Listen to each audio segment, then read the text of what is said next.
ficarei para anunciar os feitos do Senhor. O Senhor me castigou em severidade, mas não me entregou à morte. Abram as portas da justiça para mim, pois quero entrar para dar graças ao Senhor.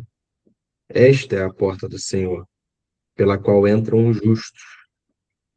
Dou-te graças, porque me respondeste e foste a minha salvação. A pedra que os construtores rejeitaram tornou-se a pedra angular. Isso vem do Senhor e é algo maravilhoso para nós. Este é o dia em que o Senhor agiu. Alegremo-nos e exultemos neste dia. Salva-nos, Senhor, nós imploramos. Faze-nos prosperar, Senhor, nós suplicamos. Bendito é o que vem em nome do Senhor, da casa do Senhor, nós os abençoamos. O Senhor é Deus e ele fez resplandecer sobre nós a sua luz. Junte-se ao cortejo festivo, levando ramos até as pontas do altar.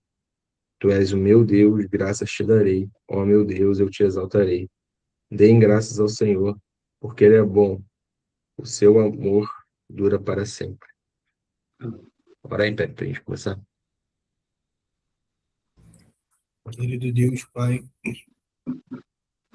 em nome do seu Filho amado Jesus, quero agradecer por mais um dia, agradecer por essa manhã, pelas pessoas que estão aqui. Muito obrigado, Senhor.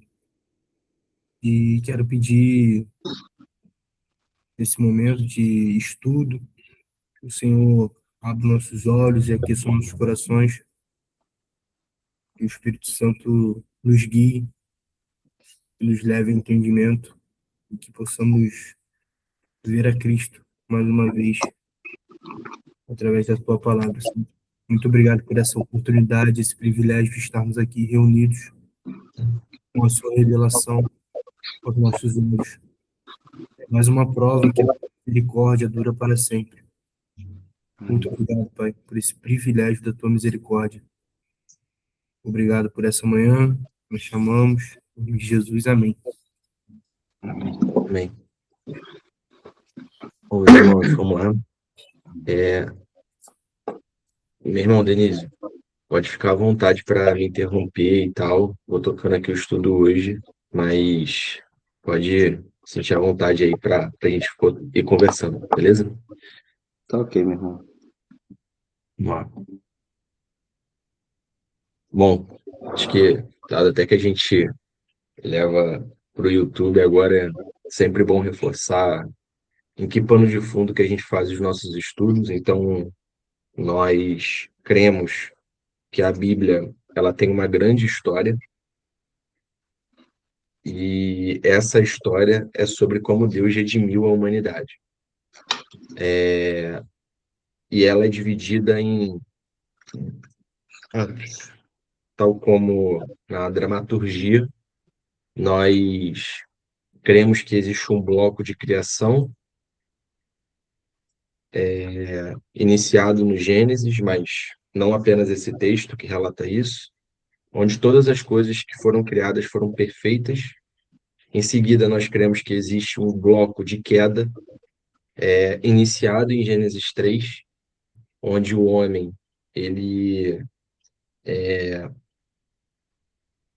entra numa rebelião contra o Senhor, e com isso nós vemos todas as consequências a partir de então. Temos o ato da redenção, e aqui no ato da redenção nós dividimos ele em três: o Israel, a vinda do rei e a igreja, e por fim nós temos a consumação, que é o retorno do rei.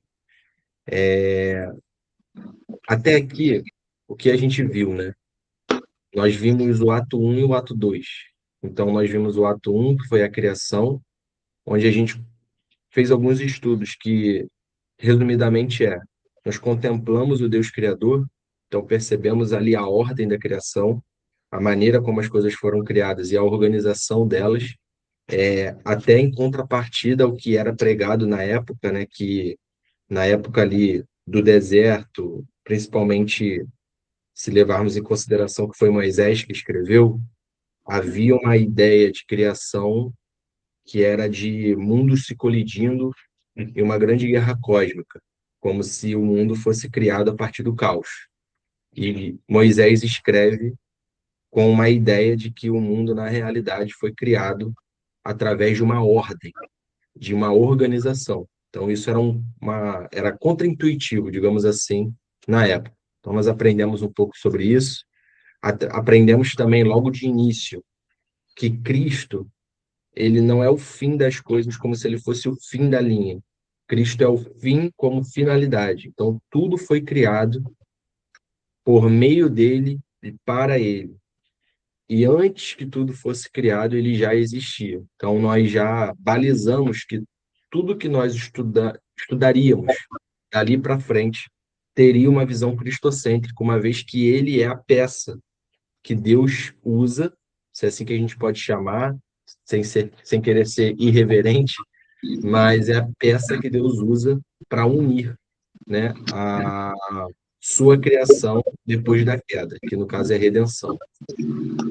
E por fim, nós falamos sobre a criação humana, né? Quem é o ser humano, numa perspectiva até antes da queda, como Deus criou o ser humano. E ali nós falamos um pouco sobre o ser humano ser alma, o ser humano ser coração, o ser humano ser carne e o ser humano ser espírito. E como que a Bíblia ela reforça isso ao longo da história, apesar do pecado. Depois, nós tratamos sobre o ato da queda, onde nós, dentre todas as coisas que nós aprendemos, falamos sobre a anatomia da queda, as consequências imediatas da queda, falamos sobre religião como um ato, uma consequência da queda, e falamos sobre idolatria como sendo um ato da queda, perdão, uma consequência da queda.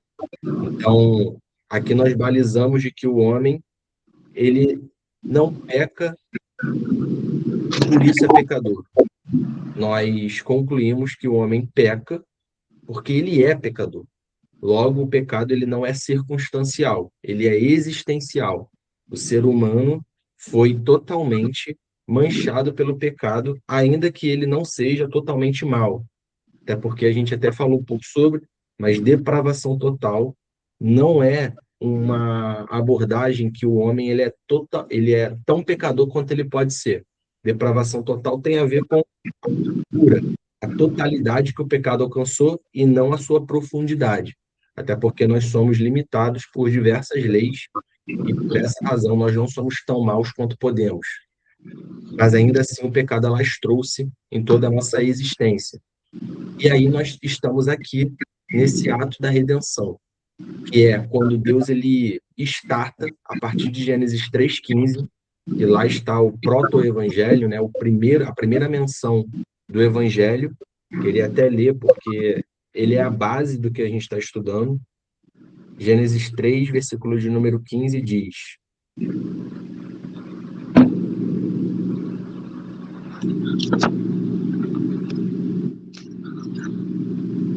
porém inimizade entre você e a mulher, entre a sua descendência e o descendente dela, ou a semente dela. Este ou esta ferirá a sua cabeça e você lhe ferirá o calcanhar. Então aqui nós temos a primeira menção do que Deus vai fazer, ainda que ele não tenha dito como, porque nós estamos aqui, inclusive, discutindo como ele fez isso.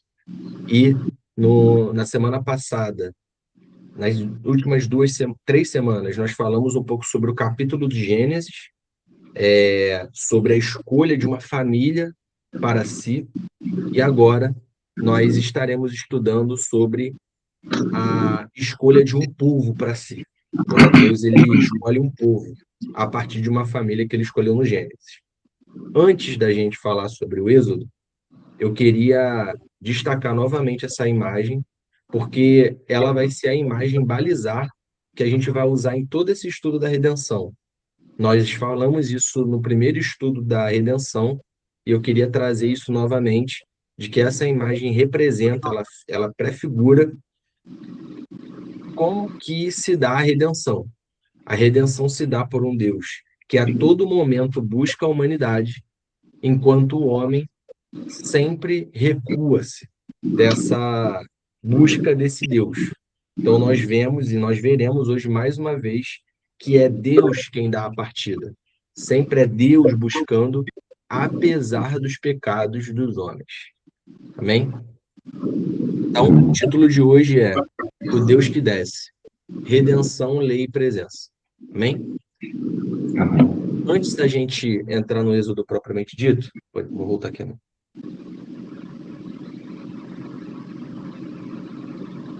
Antes da gente entrar no Êxodo propriamente dito, vamos só repaginar um pouco e a gente colocar aqui os fundamentos.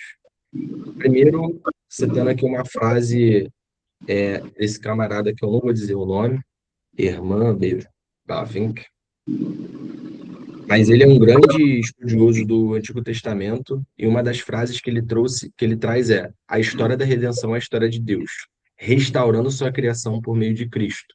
O que isso significa? Significa que nós não podemos fazer uma interpretação bíblica dispensacionalista, como se Deus tivesse criado todas as coisas, depois Eva e Adão caem no Éden, existe um monte de história, esse era o plano A de Deus, deu errado, aí Deus mandou Jesus como sendo um plano B. Essa é uma interpretação equivocada das Escrituras, como se nós estivéssemos separando os tempos e Deus estivesse em meio a um monte de histórias, um milênio de histórias, como se Deus estivesse tentando fazer alguma coisa com o ser humano. Como se esse fosse o grande objetivo de Deus, e aí, olha, não deu certo. Vamos então para Cristo. Não, essa não é a maneira que se lê a Bíblia. A maneira que se lê a Bíblia, essas três histórias, porém Cristo como sendo sempre o plano A. Então, Cristo sempre foi o plano de Deus para a redenção da humanidade. Tanto é que em Gênesis 3,15 nós temos ali a menção de uma semente. Essa semente, ela evoca o que Deus vai fazer, o que ele vai escolher para gerar o Cristo. Então nós temos aqui Apocalipse 13:8 como citação: e adoraram-na todos os que habitam sobre a terra, esses cujos nomes não estão escritos no livro da vida do Cordeiro, que foi morto desde a fundação do mundo. Apocalipse 13:8, inclusive diversas citações aqui que cruzam, né, a história do Cristo, e hoje nós veremos mais um. E aí, passando um pouco do que a gente já viu aqui dentro, então, nós começamos falando sobre a história aqui de Caim e Abel, falamos sobre Enoque, a cidade chamada Enoque, melhor dizendo, falamos nem de Enoque especificamente, mas falamos sobre a cidade que Caim ergue em pecado e quais foram as consequências disso ao longo da história, a escolha de Noé como sendo um tipo Adão na época, Babel, depois do dilúvio, e aí nós temos a história de Abraão, Deus escolhendo uma família. E aí nós temos dois principais pontos que o irmão El trouxe aí na semana passada. Primeiro, na circuncisão, ele tratando de que este é o nosso Deus, a esperança daqueles que foram predestinados, chamados, justificados e em breve glorificados. Ou seja, um Deus que nos escolhe, um Deus que dá a partida em relação ao humano. E um outro ponto que nós aprendemos, esse mais especificamente na história de Abraão, Isaac, Jacó, um resumo, que essa é a história de Deus tecendo a história que aponta para o Deus Filho usando Abraão, Isaac e Jacó. Então, o El, inclusive, falou isso na nossa reunião passada, que Isaac é o filho que aponta para o filho. Isaac é o filho, com F minúsculo, que aponta para o filho, F maiúsculo. Então, Deus não estava preocupado em fazer histórias desses homens darem certo. Deus estava soberanamente tecendo a história que aponta para Cristo. Então, por isso que nós vemos diversas falhas desses homens, e eles não devem ser idolatrados, porque a história não é sobre eles. A história é sobre Deus usando eles para apontar para o Cristo. Amém, meus irmãos? Um grande pano de fundo com que a gente viu para a gente partir de algum lugar. E aí vamos aquecer um pouquinho aqui os motores. Minha irmã Fabi, bom dia. Bem? Tá podendo falar ou tá indo ao trabalho? Bom dia, meu irmão. Paz. Bom dia, irmãos. Vamos lá? Então, em poucas palavras, queria só pegar aqui um pouco da percepção da turma. Como você resumiria o Êxodo? Não sei se alguém aqui já teve a oportunidade de ler integralmente, mas eu queria pegar um pouquinho da percepção de vocês do livro, de como vocês enxergam o livro do Êxodo. Vou começar aqui por você, meu irmão, Denise. Não, logo por mim. Tá me ouvindo aí? Tô te ouvindo. Cara, como é que eu posso começar? Mas textos como Romanos 9:17, 3:20, assim, dando uma contornada ali, dando uma resumida no que o Êxodo dá uma visão para a gente. Agora eu vou dar uma Pablo Massalzada, de que é o que se resume em Gálatas 3, né? A lei, a demonstração de Deus ali, de seu poder em Êxodo, mostra que Deus é soberano sobre todos, né?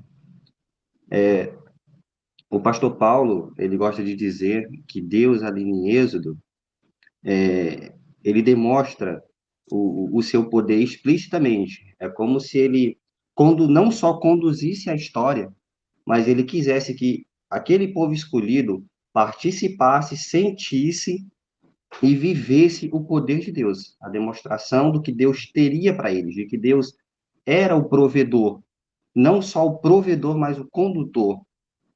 E Deus queria mostrar o poder, né? O poder que Deus tinha. Tanto, não sei se a gente pode falar de Romanos 9 ali, falando do contexto do Êxodo, do que Deus ali fez com redundância a Faraó, mas nesse contexto, Deus mostra, Deus escolhe o povo, Deus conduz o povo, demonstrando para o povo que ele é o Deus deles, o Deus de Israel. Como se Deus dissesse assim: eu estou escolhendo vocês e eu mostro para vocês que eu sou capaz de os conduzi-los, né? E é isso que essa sequência de atos que Deus vem fazer no Egito para tirar o povo do Egito é essa demonstração de poder. Então, para mim, o Uhum. Êxodo se resume não só na libertação do povo, mas na demonstração do povo prévia e previamente e como é que eu posso falar, a um contexto de longa história, já que Deus é o regedor de toda a história, não só para o povo antigo, mas também para nós hoje em dia, de que ele rege a história, ele tem controle sobre tudo, apesar de muitas vezes nós acharmos que temos o controle e de que, não, eu acho que Deus não está nesse negócio, eu acho que eu vou fazer do meu jeito, eu vou tentar fazer dessa forma, porque dessa forma vai dar certo, e aí é quando Deus ele vem mostrar para a gente de que nada foge do controle dele, e lá na frente é que a gente vai perceber que, poxa, Deus sempre esteve aqui. Então, em resumo, é isso, um resumo bem básico, bem simples. Eu não sou Sim. muito bom falando em público, isso o senhor já sabe, né, irmão Alex? Mas eu creio que, em suma, é isso, assim, bem básico. Amém. Amém, amém. Bastante coisas que a gente vai ver hoje. Bom que eu tô alinhado contigo biblicamente, meu irmão. Fala aí, Pepe. Pequenas palavras aí sobre o Êxodo. Pô, acho que eu tô enviesado aqui pelo que o O Denise Denise falou, falou. né? Mas, assim, tentar trazer algo pessoal meu, assim, quando eu olho para o Êxodo, e resume bem para mim do que rege o livro ali, é o que ele fala lá que Deus fala para Moisés em Êxodo 3:14, que é: eu serei o que serei. Para mim tipo assim, é o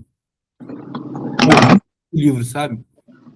Como o Denise falou, que ele conduz, ele interfere, ele, né? Então, para mim, o Êxodo além de ser essa história de êxodo, né,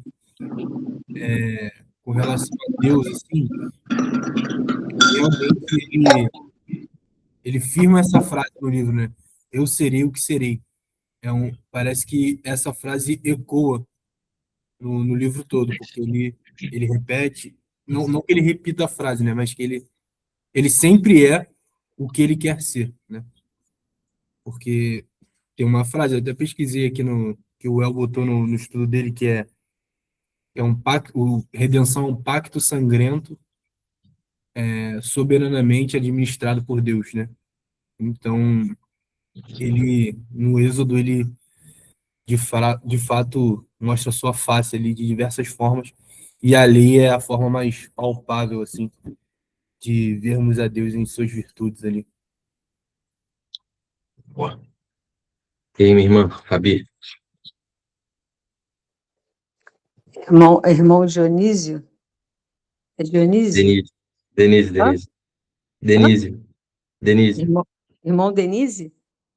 Denísio.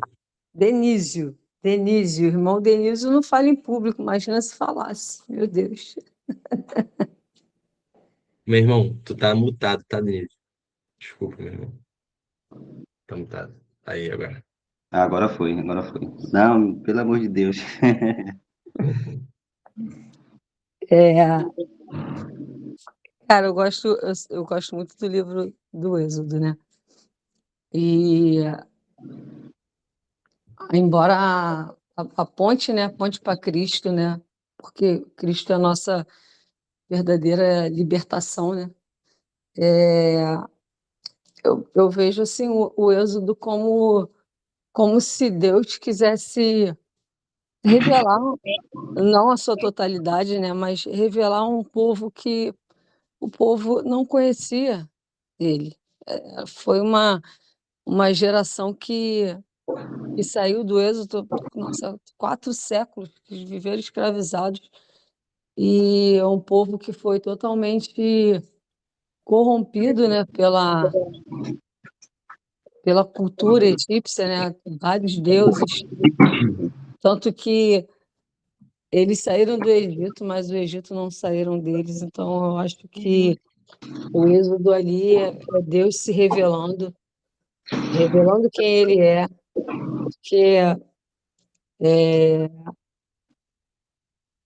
houve tantos milagres, tantos acontecimentos assim surreais, né, no Êxodo, que É não loucura. tem praticamente em toda a Bíblia essas manifestações de Deus. Então eu vejo o Êxodo assim como Deus se revelando, sabe? Lá na Sim. frente a gente vai ver João falando, né, que a vida eterna é conhecer o Senhor, e ali eu acho que Deus estava se fazendo conhecer no Êxodo. Uhum.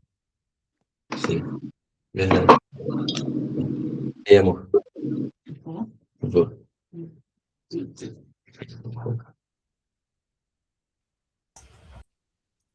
O- Eu nunca li Êxodo. É uma grande vergonha, mas eu nunca li. E aí eu não consigo ter um resumo com as ideias muito bem concatenadas na minha cabeça. E aí eu tenho várias palavras soltas quando eu ouço o Êxodo. Eu anotei as palavras e vou falar para vocês agora. Moisés, redenção, templo físico, saída do Egito, libertação, mandamento, mar vermelho, praga, arca da aliança, propiciatório e Jesus.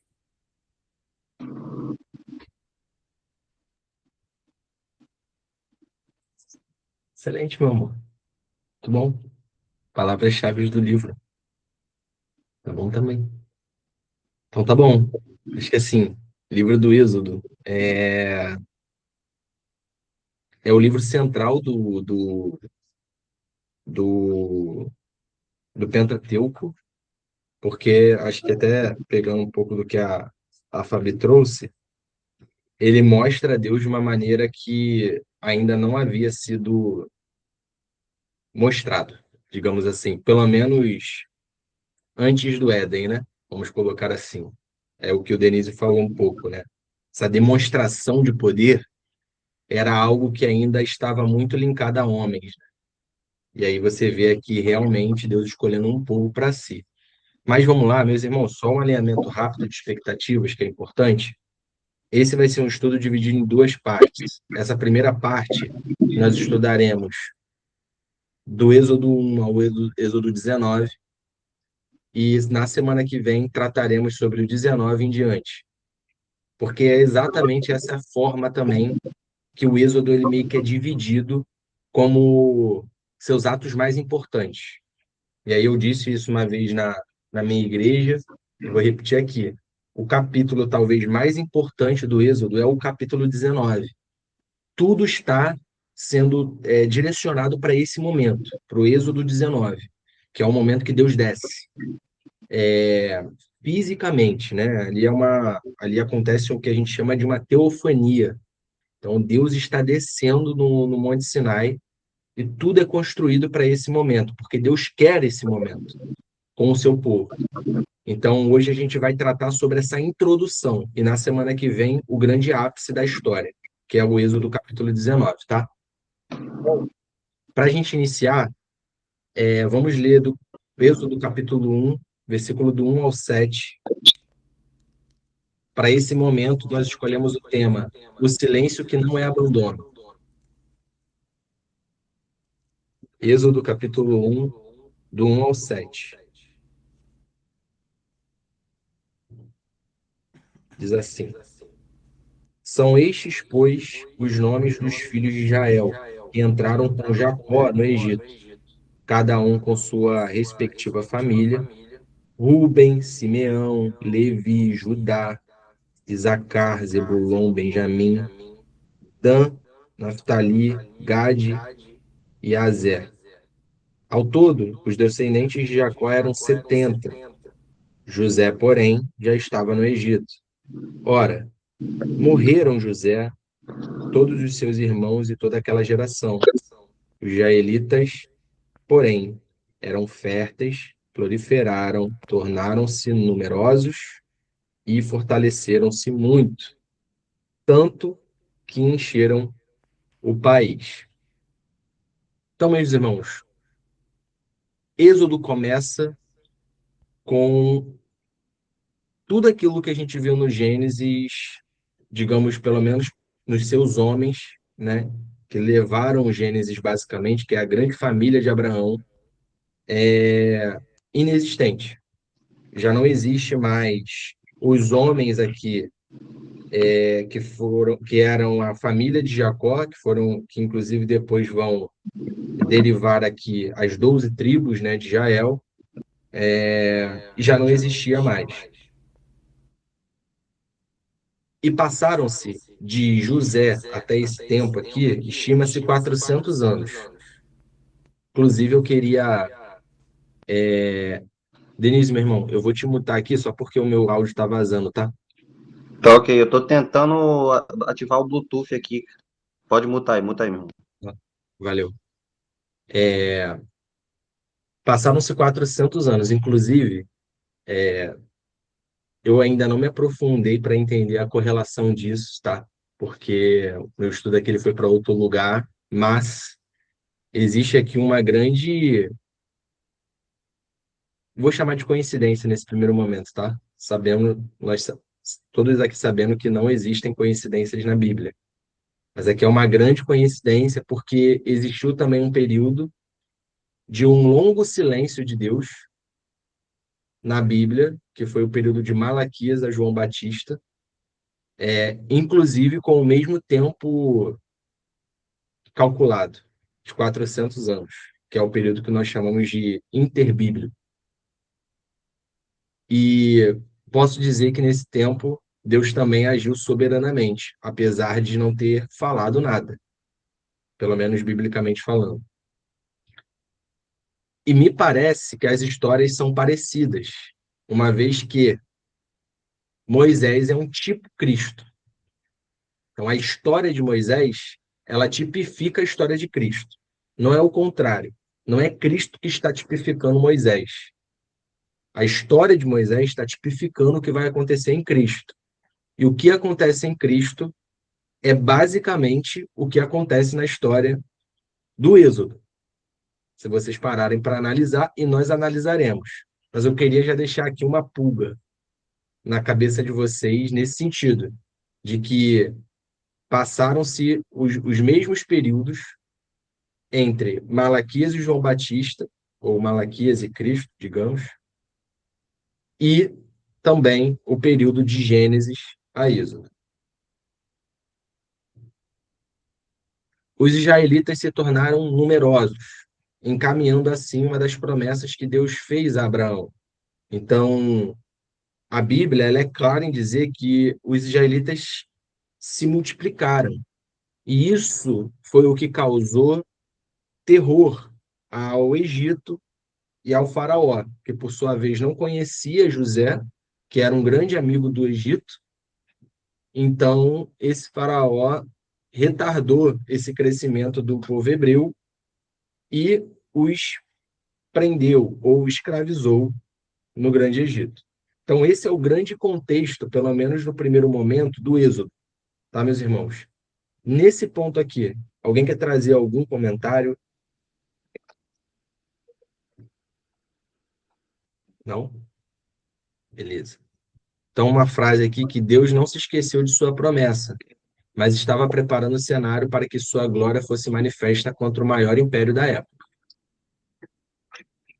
Segundo bloco do Êxodo, o Deus suficiente, sou o que serei. Êxodo capítulo 3, versículo de número 10 a 14. Lê aí, Pepe, tu que gosta desse texto.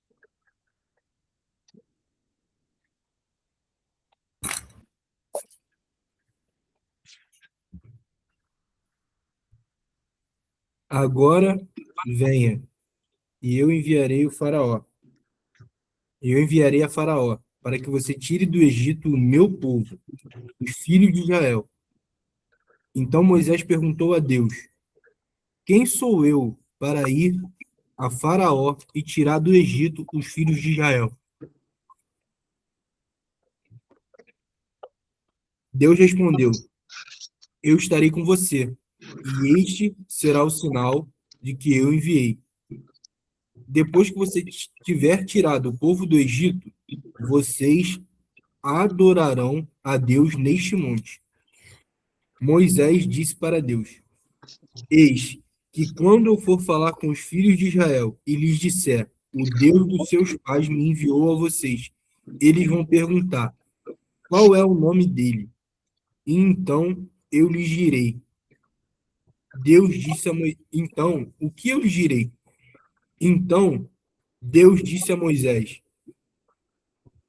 eu sou o que sou. Disse mais, assim você dirá aos filhos de Israel, eu sou, me enviou a vocês. Deus disse. Amém. Amém? Amém, até aqui. Amém. Então, nós temos aqui a apresentação de Deus a Moisés e Deus dizendo qual é o fim do resgate. O fim do resgate é que eles prestem culto a Deus neste monte. Como eu falei, o capítulo mais importante da história do Êxodo, o capítulo central, é o 19. Se os irmãos ainda não tiveram a oportunidade de lê-lo com atenção, com um fito de olhar diferente, convido os irmãos a lê-lo, inclusive para a semana que vem, que é onde nós entraremos nele. Mas esse é o grande marco do livro do Êxodo, capítulo 19. Então, Deus está querendo conduzir o povo para esse lugar. E nesse lugar vai acontecer alguma coisa. E essa coisa mais importante é que Deus desce. Porque Deus quer habitar com o povo. Esse é o grande objetivo de Deus, que, de alguma forma, é o estabelecimento de um reino. Porque o que é reino de Deus? Já colocando aqui, apesar da gente falar na semana que vem também, reino de Deus é lugar onde Deus habita e ele reina. Isso é reino de Deus. Então, reino de Deus não é a nossa igreja, reino de Deus não é a propagação do evangelho em si. Não. Reino de Deus é onde Deus está presente e onde ele está presente, ele reina. Isso é reino de Deus. Então, é isso que Deus quer para Israel. E é para isso que ele está conduzindo o povo. Usando aqui algumas frases de camaradas que são muito melhores do que eu, antes de dar algumas definições aqui que eu enxerguei no texto. Primeiro, citando John Piper, o nome Eu Sou significa que a mente de Deus é o padrão para toda a verdade, a vontade de Deus é a base para toda a justiça e a glória de Deus é a definição de toda a beleza. Ele simplesmente é. Ninguém o criou, ninguém o aconselha e ele nunca muda. Ele é o ponto de partida absoluto para toda a realidade. Citando também o Hernan Bavinck, mais uma vez, o nome Yahvé não é apenas uma definição metafísica de Deus como ser absoluto, mas a garantia histórica de sua fidelidade. Eu sou o que sou significa eu serei para vocês, no futuro, exatamente o que fui no passado para os seus pais. É um nome que fundamenta a aliança. Ele é o Deus imutável que age na história para salvar o seu povo. Então, quando Deus ele evoca isso, ele diz isso para Moisés e Moisés transmite isso para o povo, o que ele quer que o povo entenda é que ele é. E ele não precisa de nenhum tipo de outro argumento, nenhum tipo de característica a mais para defini-lo. E aí, trazendo aqui para vocês um pouco do que eu vi. Primeiro, Yahvé, geralmente traduzido por Senhor, aparece cerca de 6.800 vezes no Antigo Testamento. A melhor tradução para essa frase seria: eu serei quem sou, ou eu sou o que serei. Então, é uma frase extremamente, como o Bavin trouxe, né? Talvez até metafísica, nesse sentido. E, por fim, a ideia que o texto e a história parecem evocar é que Deus quer deixar claro, logo no início da relação com o seu povo, que ele será o que é. Ou seja, ele fielmente será Deus para o seu povo na história que se seguirá. Israel pode se fiar a Deus e ele será o Deus que é. Ele é suficiente. É isso que Deus quer evocar, né, em outras palavras. Nesse tópico aqui, meus irmãos, algum comentário que vale a gente tomar nota?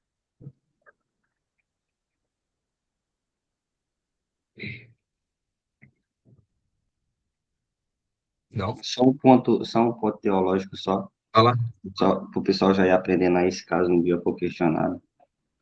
Esse eu sou o que sou mostra um dos pontos fortes de Deus na teologia, que é a aceidade.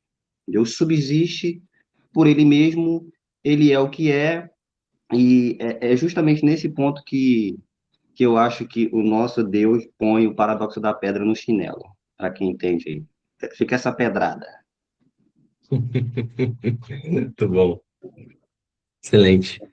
E realmente, assim, inclusive, isso é, pô, objeto de debate absurda, né? Que eu vi, assim, que ninguém conseguiu traduzir isso exatamente, quer dizer, conseguiu, né? Mas existem diversas formas, porque na época, pelo que eu vi, assim, as pessoas tinham até, sei lá, meio que receio de escrever Yahvé de um nome tão absurdo, assim, era um negócio louco. Mas é isso, meu irmão. E aí, mais uma vez, a partida aqui não foi de Moisés.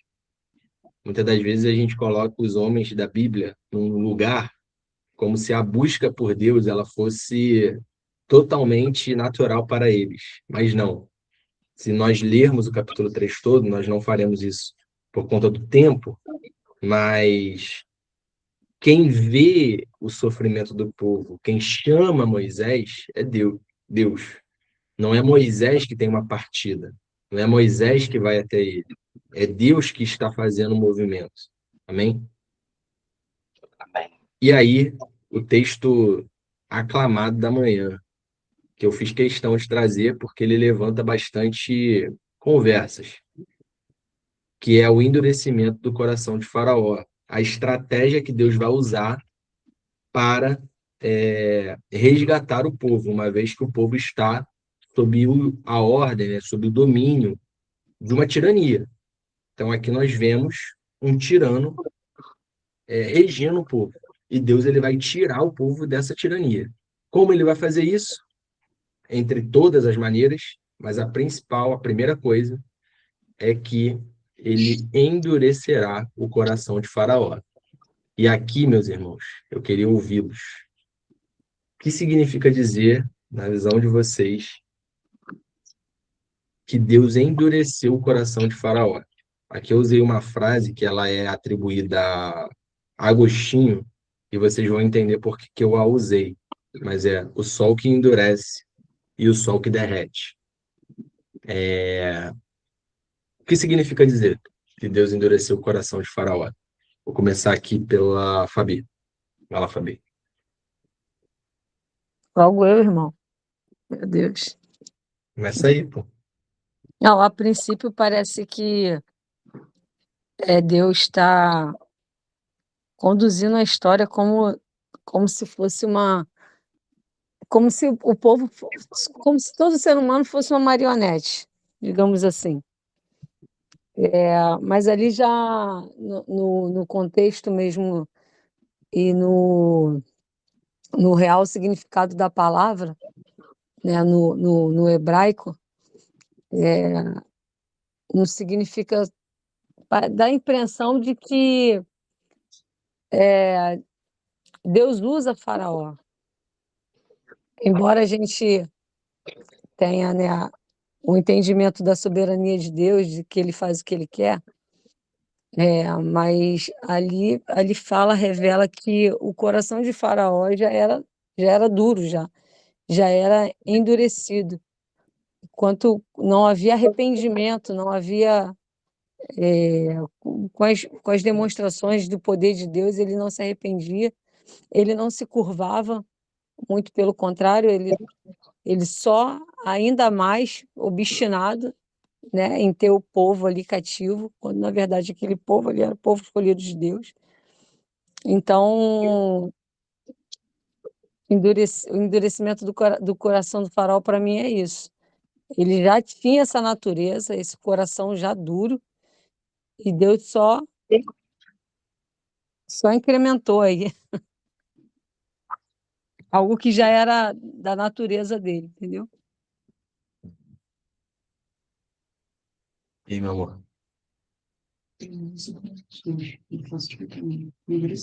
Não, é para mim é literal. Eu endureci o coração de Faraó, cara. Não tem problema. Isso. E aí, Denise? O que você já introduziu lá no início? Já vai logo. Cara, é, Êxodo é um livro que eu gosto, né? Fica de curiosidade aí, mas a primeira vez que eu tive contato com o Êxodo, assim, para ler mesmo, não foi nem por uma questão bíblica, foi por causa de Age Mythology. Então, cara, vocês falando, eu estava vendo aqui, eu amo a Epístola aos Romanos, o livro de Romanos. E fica bem explícito, assim, muitas vezes a gente acha, poxa, mas Deus endureceu o coração de Faraó, que justiça há nisso? Né? A pessoa mais leiga vai pensar isso, mas foi Deus então que provocou aquilo? Não, Faraó, no meu entendimento, ele já era o que era. Faraó já era como nós fomos um dia caídos. E assim sendo, Deus pode fazer o que quiser, como está escrito aqui, inclusive, em Romanos 9, no versículo 3, já começa com Paulo explicando nas palavras das Escrituras, está escrito assim, aqui é a minha versão é NVT: amei Jacó e rejeitei Esaú. Aí ele fala no 14, estamos dizendo então que Deus foi injusto? Claro que não, pois Deus disse a Moisés: terei misericórdia de quem eu quiser e mostrarei compaixão a quem eu quiser. Portanto, a misericórdia depende apenas de Deus e não do nosso desejo, nem de nossos esforços. Pois as Escrituras afirmam que Deus disse ao Faraó: eu o coloquei em posição de autoridade com o propósito de mostrar em você meu poder e propagar o meu nome em toda a terra. Versículo 18. Como podem ver, ele escolhe ter misericórdia de alguns e endurece o coração de outros. Mas algum de vocês dirá, que Paulo já respondendo ali diretamente questões internas que alguns dos romanos ou ali presentes tinham. Então, por que Deus os culpa? Né? Por que Deus os culpa? Não estão apenas cumprindo a vontade dele. É uma questão, irmão Alex, não sei se a gente tem tempo, é aquela questão, uma velha questão teológica aí, em vários debates, sobre predestinação, sobre dupla predestinação, não vou trazer isso para o texto, é claro, sobre a situação de Judas, Iscariotes, né? E muitos têm essas questões hoje, mas quem conhece Deus, quem conhece a soberania de Deus já nas Escrituras, tem uma noção mais clara sobre isso. E aí Paulo vem falar no versículo 20, ora, quem é você, mero ser humano, para discutir com Deus? Acaso o objeto criado pode dizer a quem o criou, por que você me fez assim? O oleiro não tem o direito de usar o mesmo barro para fazer vaso para um uso especial e o outro para o uso comum? Da mesma forma, Deus tem direito de mostrar a sua ira e o seu poder, suportando com muita. Aqui eu presto até atenção nessa parte do texto. Suportando com muita paciência aqueles que são objetos de sua ira, preparados para a destruição. Preparados para a destruição. A criação, a gente foi criado, a gente está em queda, aliás, a gente estava em queda no caso, mas tem seres, tem humanos, tem pessoas no mundo que já nasceram dessa forma, caídos, com pessoas como Adolf, pessoas como outros aí, genocidas e etc. E apesar de toda essa maldade acontecer no mundo, Deus não perde o controle do mundo, entendeu? Teria que ter mais tempo para aprofundar isso. Eu começo a ficar nervoso quando eu quero tentar explicar as coisas e aí eu começo a embolar. Mas queria ter tempo, mas não temos. Mas é isso. Então, o que significa Deus endurecer o coração de Faraó? Significa que Deus, ele não só tem controle sobre tudo, entendeu? Mas ele tem conhecimento sobre tudo, Amém. a sua onipresença, a sua onisciência, e Deus pode usar meios atemporais, tanto da natureza como pessoais, ou como pessoas, para mostrar o seu poder, sim. A misericórdia de Deus é mostrada através de ferramentas de sofrimento. Não dá para você viver num jardim esplêndido, cheio de beleza, e você está lá bem, e como a gente mesmo sabe, a gente sofre uma síndrome do conforto terrível, não dá para você. Você acaba se perdendo no próprio entendimento que você tem sobre conforto. Então, Deus endureceu o coração de Faraó, nada para mim mais é do que o controle de Deus sobre tudo, sobre todos e sobre a história, como o texto diz.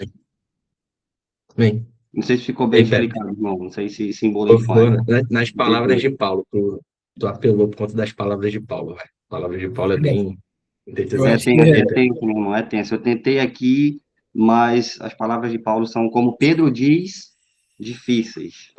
É verdade. E aí, Pepe?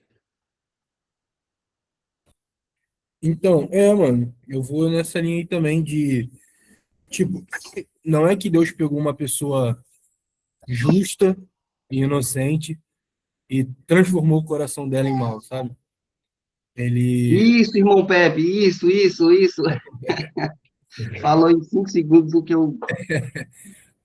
tem um comentário, tá? Eu até dei pro, né, do John MacArthur, que nesse texto, em Romanos, ele cita Calvino, que ele fala assim que Deus não força homens inocentes a fazer coisas ruins. Ele dirige e administra justamente homens, homens corrompidos para o seu prazer, glória e honra do seu nome, sabe?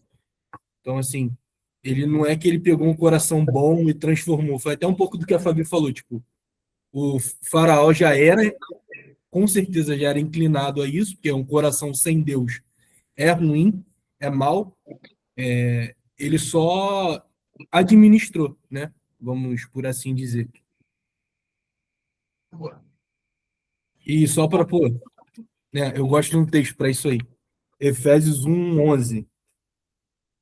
Em Cristo fomos também feitos herança, predestinados segundo o propósito daquele que faz todas as coisas conforme o conselho da sua vontade. Né?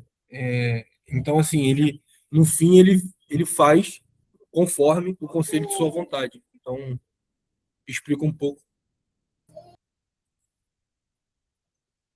Amém, meu irmão. Muito bom. Bom, acho que a gente conseguiu elucidar bem. Vou passar os slides só para garantir aqui o visual, porque eu acho que, essencialmente, acho que a gente conseguiu transmitir bem aqui o que significa.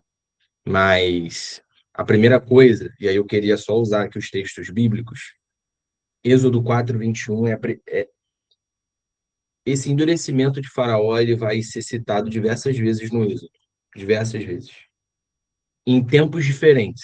E isso ajuda a gente a entender exatamente isso que o Paulo explicou, que o Denísio leu para a gente, facilita. Quando a gente lê o texto mesmo, apesar de Paulo ter facilitado muito, se a gente tiver alguma dificuldade com essa verdade, ou algum irmão nosso tiver alguma dificuldade com essa verdade, o próprio texto ele facilita também. E a gente vai ver isso. Ó. Êxodo 4:21 é a primeira menção. Diz o seguinte: disse mais o Senhor a Moisés: quando você voltar ao Egito, tenha o cuidado de fazer diante de Faraó todas as maravilhas que concedi a você o poder de realizar, mas eu vou endurecer o coração dele para não deixar o povo ir. Então aqui há uma predição divina. Deus está falando o que acontecerá, o que ele fará. Em seguida, e também é repetido em Êxodo capítulo 7:3. Em seguida, nós temos uma sequência da agência de Faraó. E aqui eu gostaria de chamar a atenção de vocês. Êxodo capítulo 7, versículo 13, diz assim: contudo, o coração de Faraó se endureceu e ele não quis dar ouvidos a Moisés e Arão. Então, o que Deus falou que aconteceria está acontecendo. Está em movimento. Êxodo capítulo 7, 13, e vai se repetir no 7:22, no 8:15, no 8:32 e no 9:7. Essa mesma ideia, essa mesma frase. Depois nós temos Êxodo 9, versículo de número 12, que diz: mas o Senhor endureceu o coração de Faraó e ele se recusou a entender Moisés e Arão, conforme o Senhor tinha dito a Moisés. Então aqui nós temos o juízo de Deus em razão do coração de Faraó. O juízo de Deus. Deus endureceu. E por fim, o clímax final, que é Êxodo capítulo 14, versículo de número 4, que diz: então endurecerei o coração de Faraó e ele os perseguirá. Todavia eu serei glorificado por meio de Faraó e de todo o seu exército.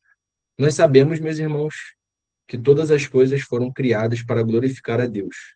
Isso a gente aprendeu lá na primeira aula, que inclusive foi o Pepe que deu. Todas as coisas foram criadas para a glória de Deus. E muitas das vezes a gente tem uma certa dificuldade com a ideia de condenação ao inferno, como se isso não fosse também para a glória de Deus.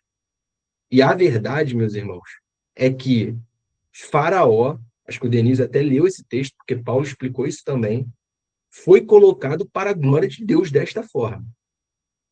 E nós não estamos em lugar de questionar esse tipo de situação, porque nós ouviremos o que Jó ouviu, provavelmente. Se um dia nós questionarmos esse tipo de coisa, eu tenho receio de ouvirmos o que Jó ouviu. Onde você estava quando todas as coisas foram criadas? Por quê? Qual é a grande ideia do livro de Jó? Injustiça.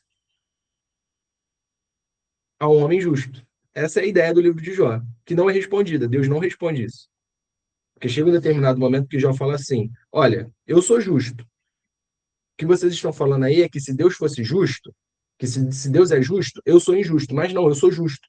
E é verdade, ele tem razão, porque Deus falou que ele é justo. Então, por que ele está sofrendo? E aí a gente chega numa grande questão, que é a tensão bíblica, que é o seguinte: quem somos nós para questionar alguma coisa? E quando o Jó pede essa explicação para Deus, chega a ser humilhante. Ele fala o seguinte: Jó, ele carrega Jó numa excursão virtual, né? Onde você estava? Quando eu estava colocando os fundamentos que alicerçam a terra, que deixam ela paradinha lá, sem nada visível. Onde você estava? Se você é tão inteligente. E essa questão é respondida simplesmente. Porque todas as coisas são criadas para a glória de Deus. E aí, para a gente fechar, tem 3 coisas que o endurecimento de Faraó nos ensina. Primeiro, Deus usa a maldade já existente em Faraó. Quando, por exemplo, as pessoas dizem assim, mas Deus vai, Deus vai condenar, mas Deus não está condenando ninguém justo. Nós precisamos nos lembrar que Deus não condena nenhum justo. Deus seria injusto se ele estivesse condenando inocentes. Mas não há nenhum inocente. Nós já lemos isso, inclusive, em Romanos capítulo 3. Não há um justo, nenhum sequer. Todos se desviaram e estão destituídos da glória de Deus. Segundo ponto, Deus concede a oportunidade, ainda que ele saiba que não aceitará. Então, apesar de Faraó ser o que é, Deus ainda o concede a oportunidade. E aí isso entra num ponto aqui que a Jennifer me perguntou no off, e aí eu queria até a ajuda dos universitários para responder, porque eu não respondo bem esse tema. Não é que eu não respondo bem, mas assim, eu não tenho facilidade para usar as melhores palavras. Que é um texto lá em Timóteo que fala o seguinte: porque Deus quer que todos sejam salvos. E existe uma ideia nesse texto como se o fato de Deus não salvar a todos fosse antagônica a essa verdade. E o Piper, ele até explica bem isso, ele fala o seguinte: existe situações na Bíblia, sim, que apesar de Deus ter uma vontade, um anseio, e ali a melhor palavra é desejo, o desejo não significa que ele vai fazer. Então, apesar de Deus desejar, não significa que ele o faça. E a gente tem várias histórias e relatos bíblicos que mostram isso. Então, Deus concede a graça, apesar de saber e, com certeza, fazer com que uns a aceitem ou não. E aqui, para mim, o endurecimento do coração nada mais é do que a retirada da graça e iluminação de Deus. O evangelho não é sobre quem Deus condena, é sobre quem Deus salva. Então, o evangelho não veio para condenar, o evangelho veio para salvar, porque já estamos condenados. Não precisamos do evangelho para ser condenados, porque já estamos condenados na lei. Então, para mim, de maneira talvez sintática, digamos assim, né? Esses são os 3 pontos aqui sobre o endurecimento. Aí, meus irmãos, se vocês quiserem me ajudar nessa questão aqui, eu agradeço. Tu não entendeu? Tá. Vocês conseguem me ajudar? É porque eu... Porque, tipo assim, realmente é um ponto. E eu queria que a gente realmente se debruçasse aqui alguns minutos para explicar. Tipo, eu não entendi. Tipo, eu não entendi a dúvida, tá ligado? Ah,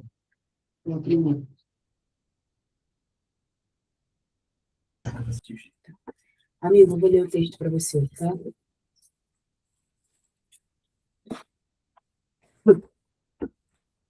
É 1 Timóteo, tá bom? E aí talvez esteja dentro de um contexto e eu peguei um versículo isolado aqui, tá?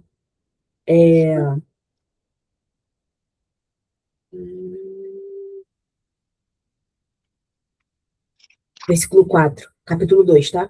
Capítulo 2, versículo 4. Aí eu vou pegar o 3 e o 5 também.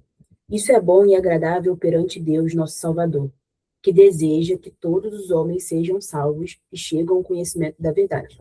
Pois há um só Deus e um só mediador entre Deus e os homens, o homem Cristo Jesus. E aí, qual é o ponto aqui para mim? Tá. Se ele quer que todos e deseja que todos sejam salvos, por que que ele endureceu o coração do cara?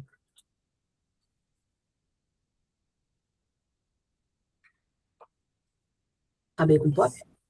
Então, foi o que eu falei. Não é que ele endureceu o coração de alguém que ele encontrou, entendeu? Ele usou a maldade que existia no ser ali, no faraó,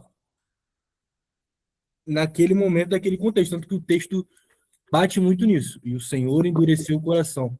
Não é que ele pegou um justo e transformou em justo, por exemplo, para o seu bel prazer, assim, vamos dizer. Ele usou de Faraó ser mau e perverso, como Alex bem falou, um governo tirano ali, né? E a Fabi falou da palavra no hebraico, eu acho que ajuda a entender, que é tipo assim, não é que Deus transformou o coração ao contrário, porque ele não pegou um justo e transformou em justo. Ele pegou um injusto, sabe? Tipo assim, eu não sei se essa é a dúvida, sabe?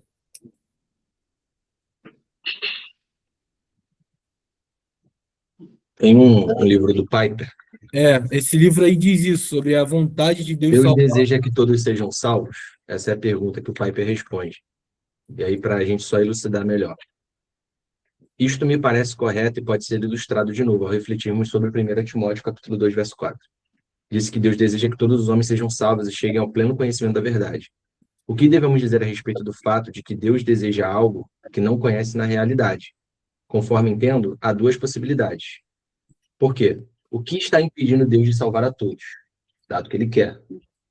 Essa é a pergunta que ele está respondendo. É que há um poder no universo que é maior do que o poder de Deus e que o está frustrando, subvertendo o que ele deseja. Nem os reformados nem os arminianos afirmam isto.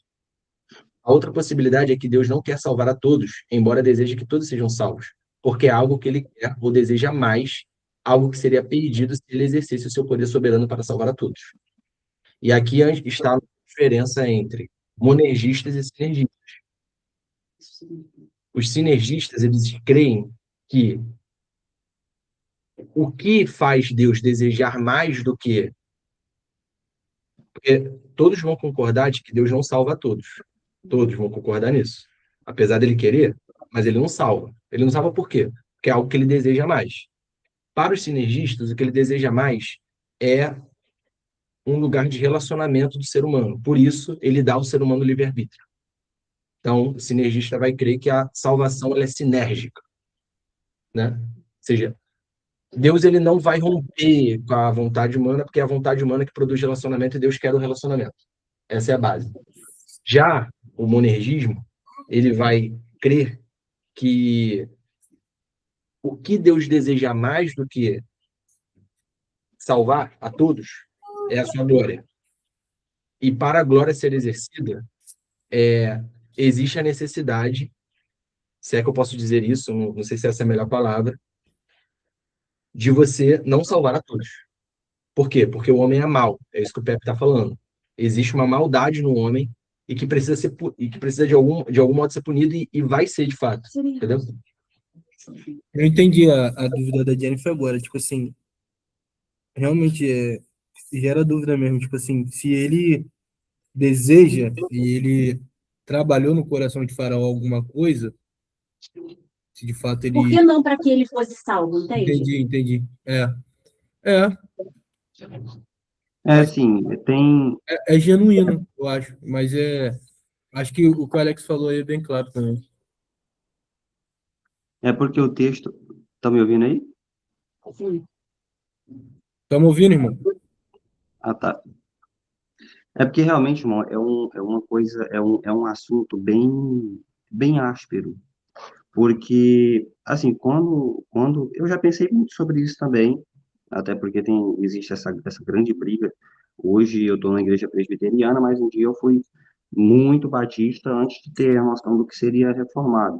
Então, tipo assim, é um assunto difícil de conversar, porque você tem personagens como Paulo, que participou de assassinatos, perseguiu Cristo. A Bíblia não é muito clara quando fala se ele matou ou não, mas na posição que Paulo tinha e participava das incursões contra cristãos, a gente deve imaginar de que ele indiretamente matou dezenas, se não centenas de cristãos da época. E Deus escolheu chamar Paulo como apóstolo. E da mesma forma a gente tem um apóstolo chamado ali, um dos 12, já nos primórdios, escolhido por Cristo, que foi como Pedro, nas palavras de Pedro, separado para a perdição, ou seja, era um apóstolo separado para a perdição, que foi o caso de Judas Iscariote.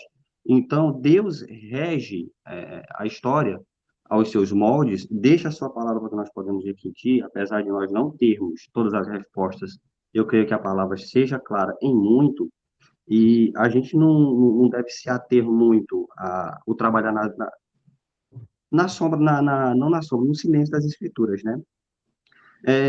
Assim como Jó, Paulo também deixa bem claro, como eu li em Romanos, aqui no capítulo Romanos 9, de que Deus, muitas vezes, ele fala, vai bater de frente com o que o irmão Alex também citou de Jó.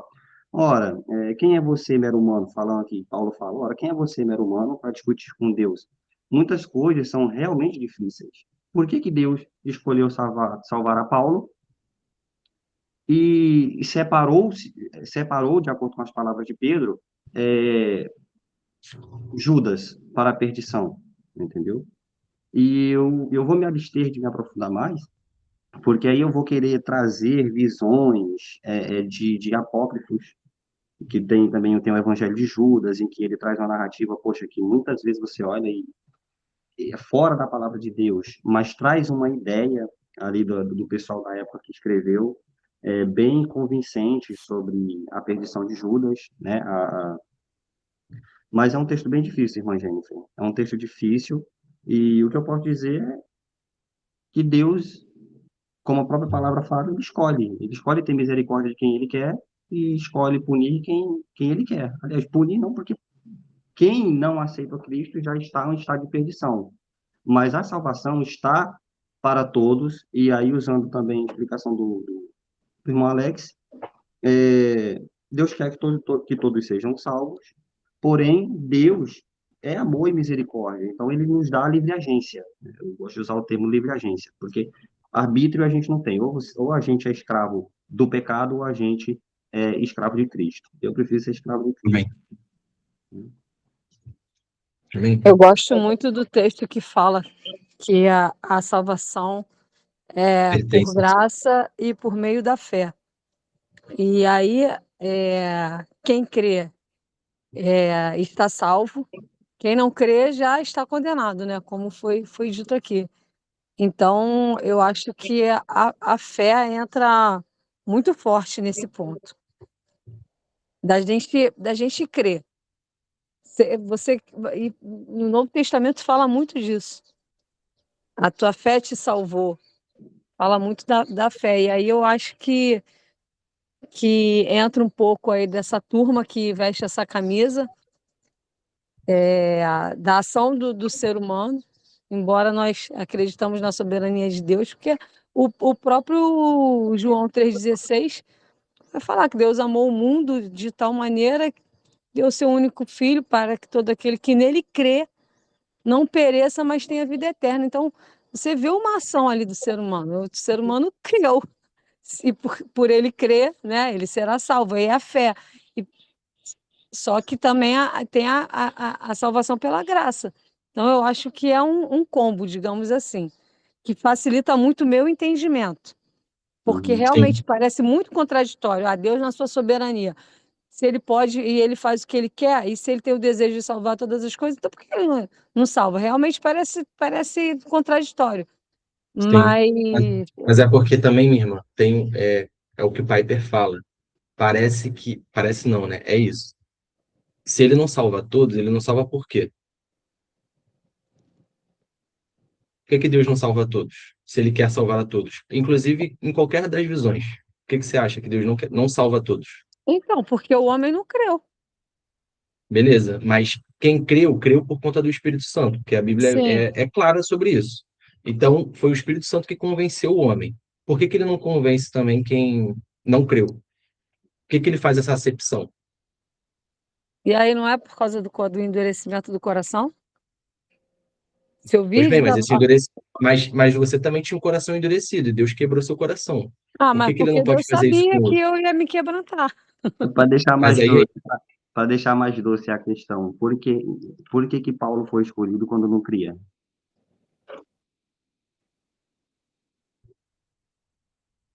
Porque, assim, essa é uma questão que eu acho que não compete a gente mesmo. Por isso que a Bíblia é muito enfática em dizer, a salvação pertence ao Exatamente. Senhor. Então, Exatamente, é isso assim, que eu falo. não é algo É binário. explicável. Não é algo binário. Eu acho que é por isso que a gente tem esse debate há anos, assim. Não vai ser nós aqui, meros mortais de Guaratiba, Septiba, que vai bater esse martelo, não. Porque eu creio firmemente de que a salvação pertence ao Senhor e a Bíblia é muito clara em relação a isso. Então, por exemplo, o Spurgeon fala isso, né? Todo cristão nasce arminiano, mas em um dado momento da vida, ele entende que ele chama de calvinismo, né? Mas assim, eu não gosto nem de usar muito esses termos assim que a gente hoje banalizou. É, porque é verdade, assim, chega um determinado momento que você percebe o seguinte, cara, não pode ter sido eu. É impossível ser eu, querendo ele. Foi ele que brotou esse sentimento em mim. E aí você pergunta, putz, mas por que ele não faz isso no outro também? Ele não quer. É simplesmente por isso. E isso traz um conforto para nossa alma, que é o seguinte: nós não somos os salvadores de ninguém. Então, eu posso aqui tecer o melhor estudo que eu puder, mas isso não vai te salvar. O que vai te salvar é a graça de Deus. Então, ela pode acontecer com a exposição do Denísio aqui sobre o Evangelho, mas ela pode acontecer da maneira como aconteceu com Paulo, com o próprio Cristo descendo e salvando, porque é a maneira que ele quer salvar.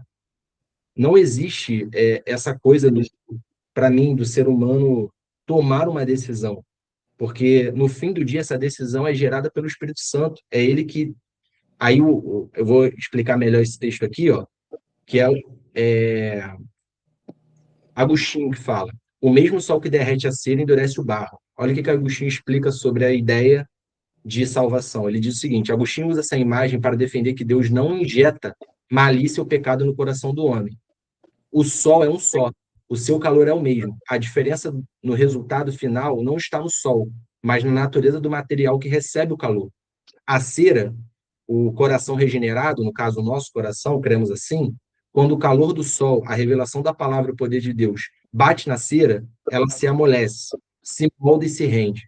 O barro, o coração caído, orgulhoso, ou seja, do faraó, quando o mesmo calor bate nesse sol, ele seca, a rocha se petrifica.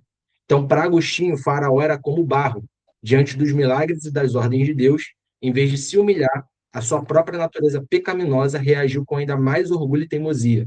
Deus endureceu o faraó simplesmente ao brilhar sua luz na santidade e justiça sobre ele. Então, o evangelho é pregado a todos, porque Deus ama a todos. Mas céu não é para quem Deus ama, céu é para quem amou de volta. Céu é para quem amou de volta. E esse processo de amar de volta, ele é do Espírito Santo, Isso. que É usa. onde, é onde se encaixa a doutrina reformada do conhecimento salvador. Ô, Sim. Jenny, resumindo então, minha filha, aceita que dói menos. Pronto.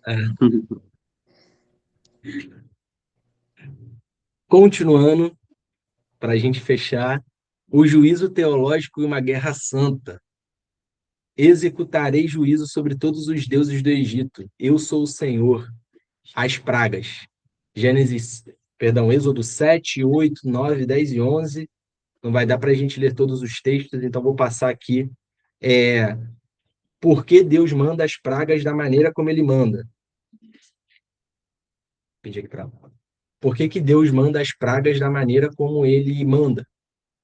Existe uma ordem do porquê que Deus manda uma praga primeiro, depois outra, especificamente cada uma. E isso foi um fator muito curioso, inclusive, que eu descobri estudando isso. Primeiro, um comentário aqui do Sproul. A lição das pragas é que o Deus da aliança é o Senhor absoluto da natureza. Os deuses pagãos precisavam ser alimentados com rituais para manter o equilíbrio do mundo. E Yahvé, no entanto, move o Nilo, o céu, os insetos e a própria morte como mera palavra de sua boca. Há apenas um Deus e Faraó precisa saber disso. Entra um pouco no que o Denísio falou no início. Uma demonstração de poder absurda que acontece aqui nas pragas. E aí nós temos a primeira praga, água com sangue. O Nilo era adorado como fonte de vida. Ao transformá-la em sangue, Deus transforma a fonte da vida em um símbolo de morte e podridão. Então, Deus usa um deus que eles tinham, que era o Nilo, e ele coloca tudo em sangue, para provar que existe algo superior àquilo. Depois, Deus usa as rãs, que eram sagradas e não podiam ser mortas na época. Deus multiplica o símbolo da deusa até que ela se torne uma praga nojenta e sufocante, forçando os egípcios a amontoá-las em pilhas apodrecidas. Então, as rãs, na época do Egito, elas eram guardadas de tal forma, porque elas eram como se fosse um envio de uma deusa da época. Então, quando Deus amontoa, é, isso daqui é um derrubamento de deuses absurdo. Deus amontou as rãs, isso causa uma repulsa naquilo que eles achavam que era justo e bom. Piolhos. Então, Arão fere o pó da terra e este se transforma em piolhos. O solo que os egípcios consideravam sagrado e abençoado por Geb, que era um deus da época deles, torna-se uma fonte de infestação e humilhação. É aqui que os magos confessam, inclusive. Este é o dedo de Deus. Os magos aqui começam a confessar a Deus para Faraó. Quarta, enxames invadem o Egito, mas Deus faz uma distinção pactual, poupando a terra de Gossém. Deus demonstra que governa a criação e protege os seus, que são as moscas e os besouros, né? Pestes nos animais. O gado era extremamente sagrado no Egito. Então, ele morre. Então, demonstra que os deuses protetores dos rebanhos não conseguem proteger a si mesmos. E, por fim, sexta, cinzas das fornalhas são lançadas ao ar e se tornam feridas na pele. Nem os magos, que aqui o faraó roga aos magos, conseguem parar de pé diante de Moisés por causa das feridas. A medicina e a magia do Egito, que era inclusive muito forte, não falham totalmente, né? Antepenúltima. O céu, que deveria ser protegido por Nut, despeja a destruição sob o comando do Senhor. Gafanhotos, o que sobrou de granizo é totalmente devorado. O Deus da fertilidade da terra é incapaz de salvar o sustento. 3 dias de escuridão total e palpável cobrem o Egito, enquanto em Gossém há luz. Deus apaga o Deus mais poderoso do Egito e isola Faraó na escuridão de sua própria impotência. Pergunto a vocês. Melhor, deixa eu citar primeiro o nosso querido aqui, que ainda não foi citado, mas continuará sendo. O Senhor não estava apenas resgatando um povo, ele estava conduzindo uma guerra santa contra os principados e potestades que escravizavam as mentes dos homens. Cada praga era um veredito de culpabilidade contra um demônio adorado sob a forma de criatura. Então, aqui, nós vemos Deus colocando ao chão todos os deuses do Egito. Então, existe uma ordem. Deus não está fazendo coisas aleatórias. Vou mandar rã. Poderia ter mandado burro? Não. Era rã, porque a rã era um símbolo para o Egito. Então, aqui nós temos um acerto de contas, uma demonstração de poder, como o Denísio disse no início, que é colocando o faraó no lugar dele. Porque ali há um embate entre deuses. Porque na época faraó era tido como um deus. E aí, meus irmãos, eu pergunto para vocês, qual foi a praga que faltou aqui? Primogênitos? Exatamente, minha irmã. Os unigênitos. Morte dos primogênitos. Faraó clamava ter poder sobre a vida e a morte, porque ele mandava, né? Morrer ou viver. Então, a morte do seu próprio herdeiro, o próximo deus do trono, destrói a linhagem divina dinástica do Egito. E isso é o que causa, é o que faz Faraó expulsar os hebreus, concluindo aqui o plano de Deus de salvação. Só que aí, meus irmãos, existe uma coisa, e é por isso que eu deixei essa praga aqui separada. Porque nesse meio do caminho de morte dos primogênitos, existe uma coisa que Deus faz que é chamado de Páscoa, e que é extremamente central aqui para a gente. Queria ler o texto dos irmãos, para a gente fechar essa primeira parte do Êxodo. Êxodo, capítulo 12.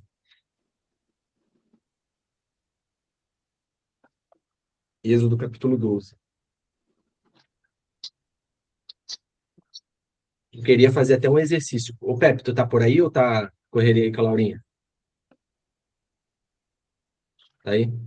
Queria que vocês, ao lessem, marcassem na Bíblia ou num papel aí do lado de vocês os textos ou os momentos do capítulo 12, do 1 ao 21 e do 43 ao 50, que apontam para Cristo. Perfeito? E vamos ver quem consegue pegar todas as referências ao Cristo. Beleza? Vamos lá. O Senhor disse a Moisés e a Arão, no Egito: Este deverá ser o primeiro mês do ano para vocês.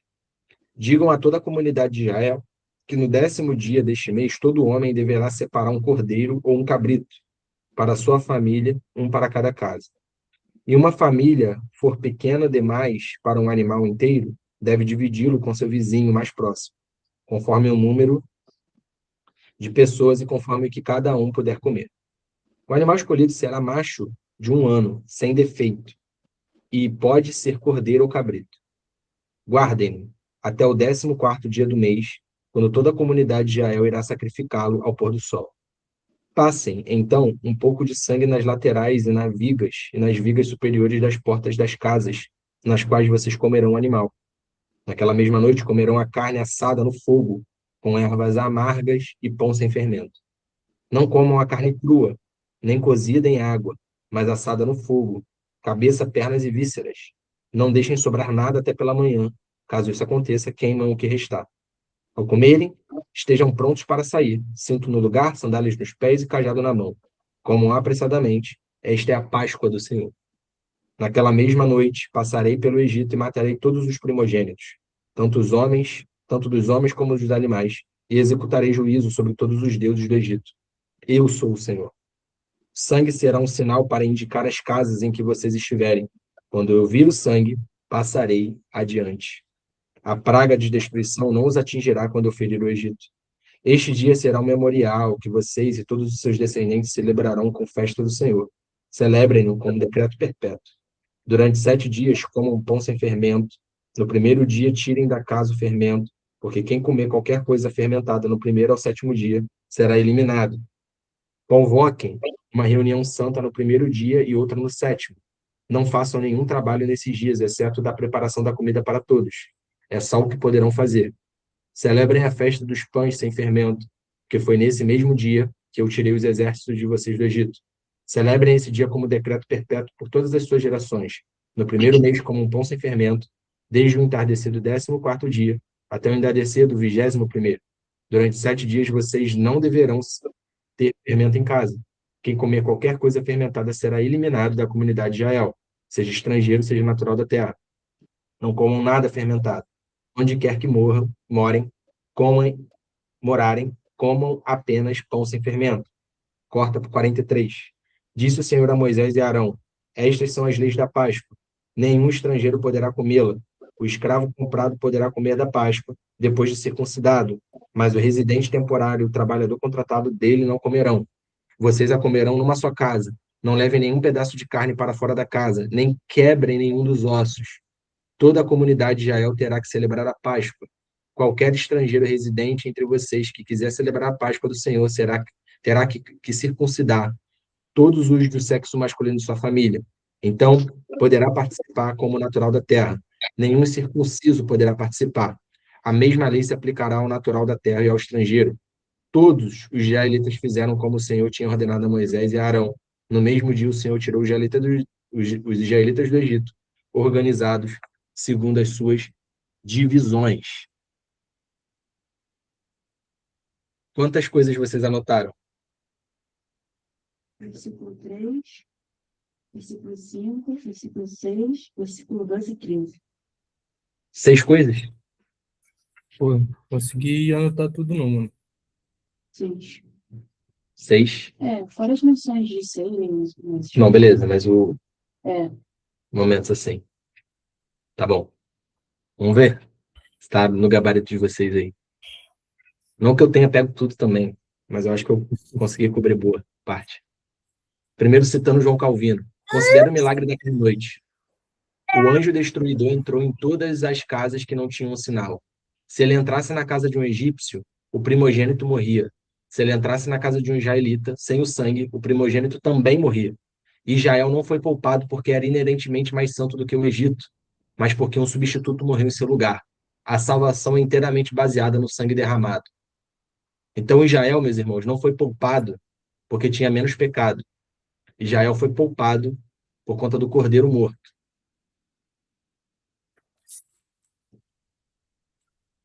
E aqui nós temos 6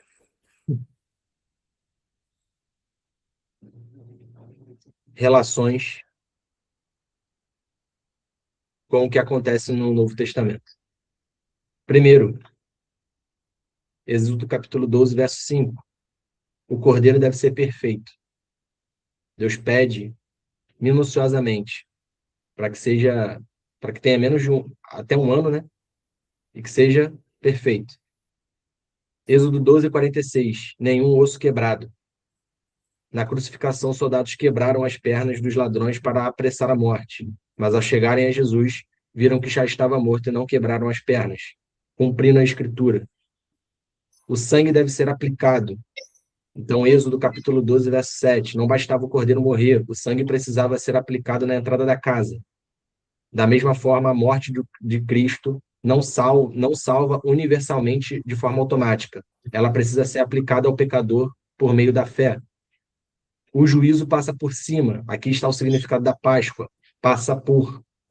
A palavra Páscoa significa literalmente passar por cima. O sangue aplacou a ira de Deus contra aquela casa. Cristo é a nossa Páscoa, ou propiciação, que desviou a ira de Deus. Paulo expressa isso em 1 Coríntios 5, verso 7. Comer o cordeiro. O ato de comer o cordeiro, assim como o ato de comer as ofertas de paz, indicava o relacionamento restaurado por meio da expiação que Deus providenciou. Eles deveriam comer essa refeição. É basicamente receber o Espírito Santo após a salvação. Você está em paz com Deus, e uma das razões é o selo do Espírito Santo no seu coração. Ervas amargosas e pães asmos. As ervas amargosas lembravam a amargura da escravidão do pecado. O pão asmo sem fermento tipificava a pressa de saída e a pureza, ou seja, que eles não se contaminariam com o que estava no Egito. Isso também é citado por Paulo em 1 Coríntios. Então, meus irmãos, aqui nós temos 6, pelo menos, conexões com o que acontece no Novo Testamento. Significando que Cristo sempre foi o plano de Deus para a salvação de todos. Isso só apontava para ele. Fala aí, Fabi. Não, eu observei também do escravo. O escravo que não podia comer, a não ser que ele fosse circuncidado. E era uma promessa que ele já tinha feito, né? Só Para salvaria. a gente, né? Nós éramos escravos e aí tivemos o coração circuncidado pelo Espírito Santo e aí agora nós temos acesso. Exato. Inclusive, um ponto que o Denísio falou, a gente vai falar na semana que vem, mas já para deixar vocês na expectativa. Nós sempre seremos cativos a algo. Sempre. Sempre seremos escravos de algo, que é o que ele citou sobre a livre agência. Ou você é escravo do seu pecado, ou você é escravo de Cristo. Inclusive, Paulo explica isso em Romanos 6. E Deus fará isso. Por quê? Porque Deus, ao invés de Faraó regir o povo, é Deus quem vai regir. E é por isso que vem a lei.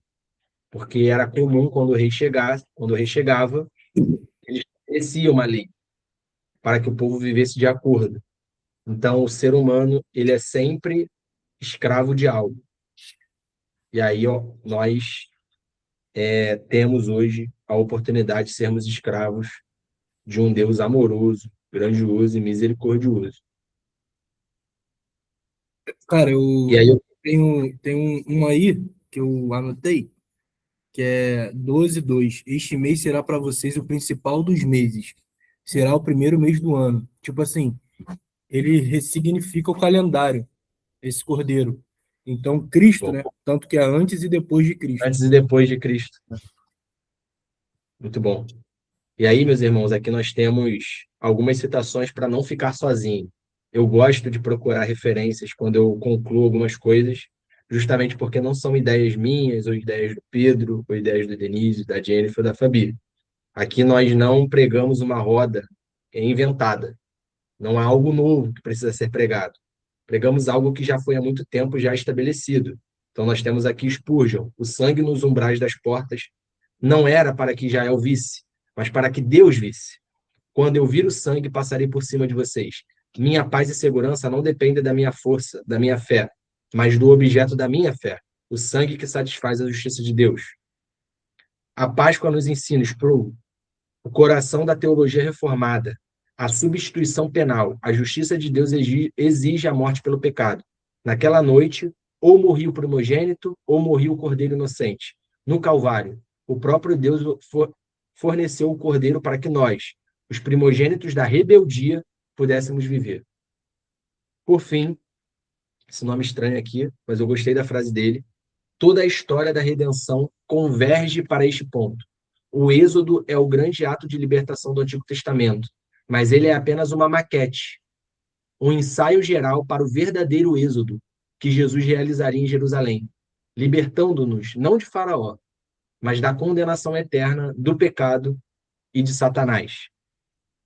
E aí, meus irmãos, é nesse ponto que a gente, com o coração bem quente, digamos assim, nos perguntamos: o que faremos então? Nossa atitude diante dessa salvação que Deus nos concedeu em Cristo Jesus, nesse plano salvífico que passa por Êxodo, mas não termina em Êxodo, porque a verdadeira salvação não é nos salvar do Egito. A verdadeira salvação é nos salvar do pecado e da distância de Deus. Essa é a verdadeira salvação. E o que faremos? Faremos como os hebreus fizeram.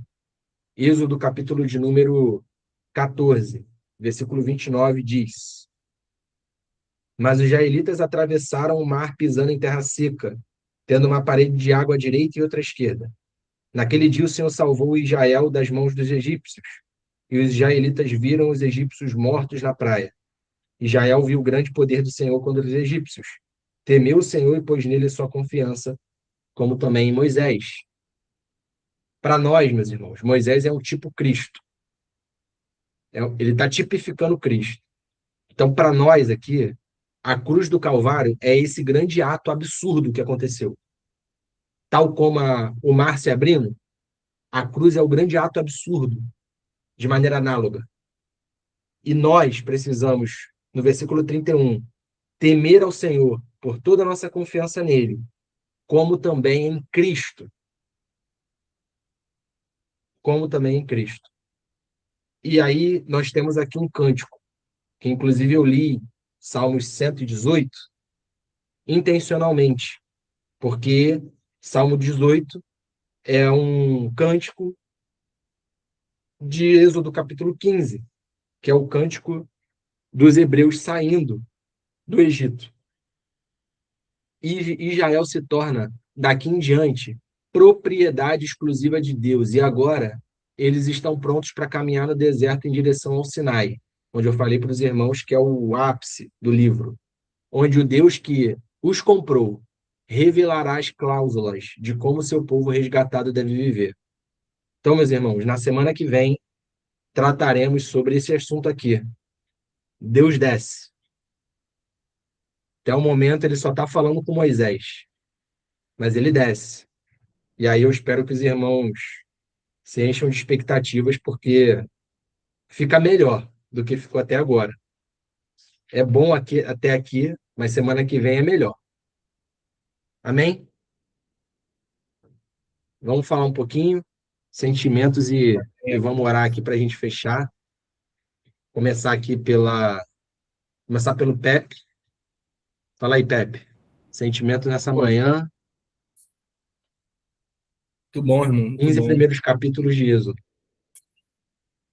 Muito bom. Muito bom. Aprendi bastante. Feliz aí da condução aí. O Senhor tem sido bom com a gente, assim. Mais uma manhã ele nos encontrou e através da sua palavra edificante, os questionamentos em si, até as dúvidas, assim. Pô, muito bom mesmo. Se não for surpreso com algumas coisas, assim, de fato é um livro que demanda muito cuidado no sentido de ser assistido ali com muito afinco, porque tem bastante coisa. Só nas referências ali, pô, que você foi lendo ali, caraca, pô, tem coisas que eu nem sei de onde tá, mas claramente é Apontando para apontamento. É o que ele vai fazer, né? isso aí. Verdade. Muito bom. Muito bom. E aí, Denise? Como é que foi essa manhã, meu irmão? Muito maravilhosa na presença do Senhor. É muito bom estar aqui com vocês, cara. Segunda participação. E só tenho a agradecer pela oportunidade, pedir perdão aí pela minha prolixidade, se é que essa palavra existe. Mas, cara, aprendi muita coisa. Aprendi muita coisa. É bom estar com vocês aqui. Sei que tenho muito a aprender. Muito, muito ótimo. Amém, meu irmão. Pô, a gente fica muito feliz, cara, de você estar aqui. Já tinha comentado até com o Pedro sobre você. Você é um cara que me ensina bastante, então sempre venha. Eu vou te ligar aos sábados para você acordar.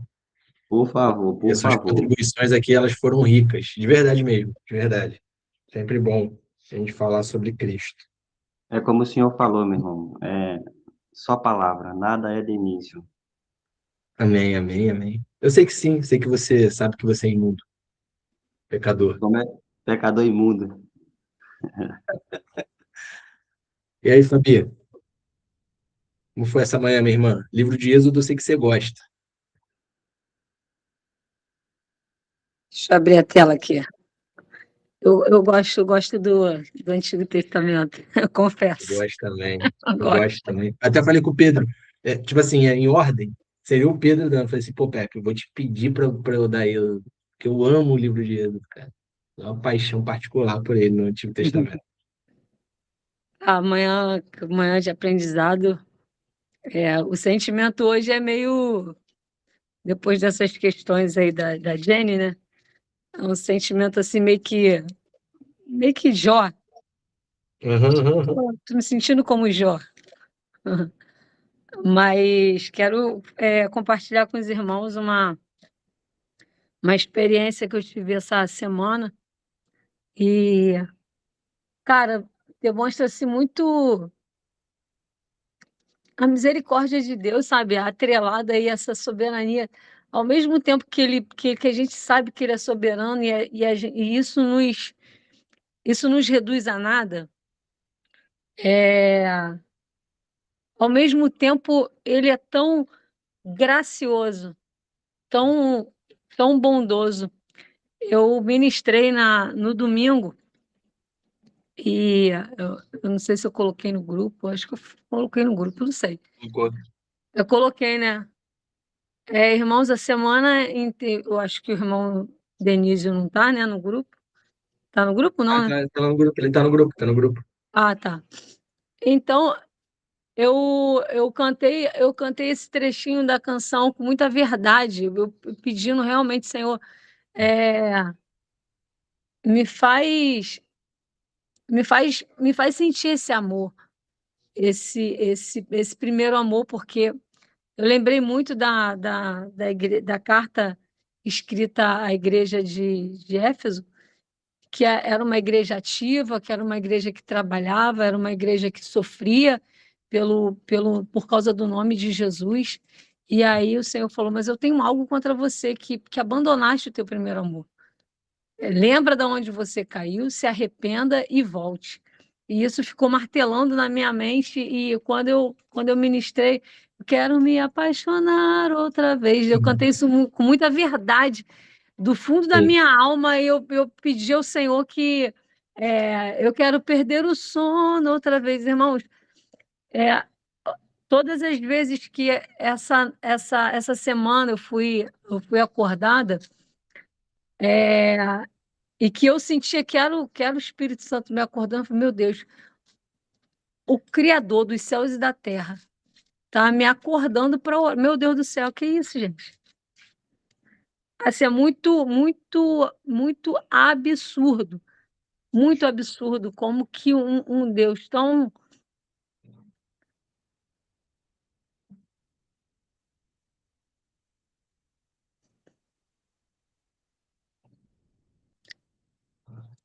tão soberano, que criou tudo, além de ouvir um pecador, Uhum. um nada, atender um pedido. Amém. Então assim, o sentimento de hoje é ao mesmo tempo essa sensação de não ser nada diante de uma potência que é o Senhor, e o Êxodo mostrou isso com muita Uhum. clareza, com muita evidência. Mas ao mesmo tempo ver um Deus que se relaciona com esse ser inútil, porque ele vê Cristo, porque ele vê Aleluia. Cristo. Então Aleluia. esse é o sentimento, irmãos, dessa manhã. Amém. Amém. Amém. Bom, acho que para fechar aqui, não ficar nas minhas palavras, porque, como eu falei, eu sou extremamente apaixonado pelo Antigo Testamento, porque, para mim, ele revela essa soberania de Deus, algo muito particular, não muito palpável, porque só se torna palpável em Cristo, mas quando você traz o Cristo para o Antigo Testamento, é um negócio que encara a maneira como Deus nos salvou, e isso, para mim, é a verdade que nós deveríamos viver e pregar sempre. Nada diferente disso. Mas eu queria ler o capítulo 15 de Gênesis, na verdade, nem o 15. Deixa eu ver se Isaías vai explicar melhor. Mas é o cântico que o povo faz quando sai, que para mim é o nosso cântico. É o nosso cântico. É o cântico que nós deveríamos dar ao Senhor, pelo que ele fez.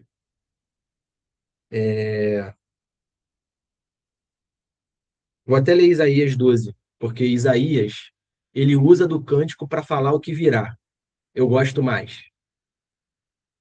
Isaías 12, ele vai parafrasear o que os israelitas cantaram na saída do Egito, mas usando o que acontecerá quando o grande rei chegar. Então, eu particularmente gosto muito dos profetas também por isso, que eles usam coisas que aconteceram antes para profetizar o que Deus fará, porque aquilo estava simbolizando. Eu queria ler o Isaías 12 e orar pelos irmãos, para a gente fechar.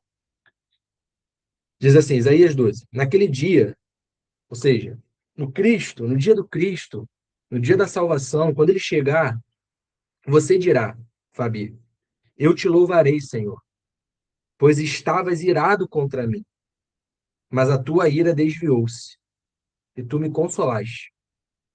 Deus é a minha salvação. Terei confiança e não temerei. O Senhor, sim, o Senhor, é a minha força e meu cântico. Ele é a minha salvação. Com alegria, vocês tirarão água das fontes da salvação. O Cristo, o próprio Cristo. Naquele dia vocês dirão, nós diremos, louvem o Senhor, invoquem o seu nome, anunciem entre as nações os seus feitos e façam-nas saber que o seu nome é exaltado. Cantem louvores ao Senhor, pois ele tem feito coisas gloriosas. Sejam elas conhecidas em todo o mundo. Gritem bem alto e cantem de alegria, habitantes de Sião, pois grande é o Santo de Israel no meio de vocês. Querido Deus, nosso Pai, Senhor, primeiramente eu gostaria de te agradecer pela tua rica fidelidade. Fidelidade essa que se comprova, Senhor, se evidencia na tua palavra. Nós começamos esse estudo pedindo ao Senhor uma revelação bíblica e que nós chegássemos ao fim contemplando a sua salvação e o Cristo que o Senhor nos entregou. Eu acredito, Senhor, que assim terminamos. E isso não tem absolutamente nada a ver com o tempo que foi dedicado para preparar o estudo, com a quantidade de livros lidos, qualquer coisa, Senhor, que que queira justificar o conhecimento do teu evangelho é reduzido a nada, porque o conhecimento do teu evangelho é dado pelo Senhor quando o Senhor quer. Então, obrigado, Senhor, por essa manhã. Obrigado por o Senhor ter nos conduzido à verdade, mesmo com verdades difíceis. Verdades que muitas das vezes nós não entendemos. Mas obrigado pela tua misericórdia e por, principalmente, Espírito Santo, converter o nosso coração. Que essas verdades duras, difíceis, muitas das vezes nos deixam aflitos, porque nós não sabemos lidar com o mistério, com aquilo que a Bíblia se cala.